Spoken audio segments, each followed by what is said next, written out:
কেন জানি না ঘরে তৈরি খাবারের থেকে এরকম বাইরে গিয়ে দাঁড়িয়ে দাঁড়িয়ে রাস্তার পাশের খাবারগুলো কেন এত বেশি মজা লাগে, এটা আমার মাথায় আসে না। হ্যালো এভরিওয়ান, আসসালামু আলাইকুম। কেমন আছেন সবাই? আশা করছি ভালো আছেন। আমিও ভালো আছি আলহামদুলিল্লাহ। তো মাঝে মাঝে আমার মানে বাইরে খাওয়ার এরকম একটা পিনিক হয়। মাঝে মাঝে বাইরের খাবার খাইতে খুবই ভালো লাগে। সবসময় ভালো লাগে বিষয়টা তেমন না।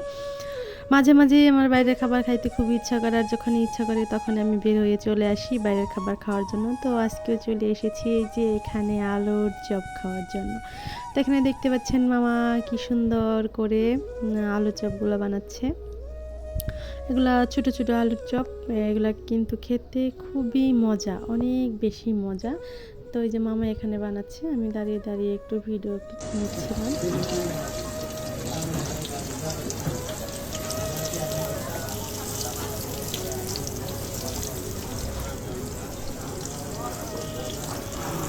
ঘরের ভিতরে আমরা যত সুস্বাদু করে খাবার বানাই না কেন, তারপরেও বাইরের খাবারের প্রতি কেন জানি একটা আলাদা টান থাকে।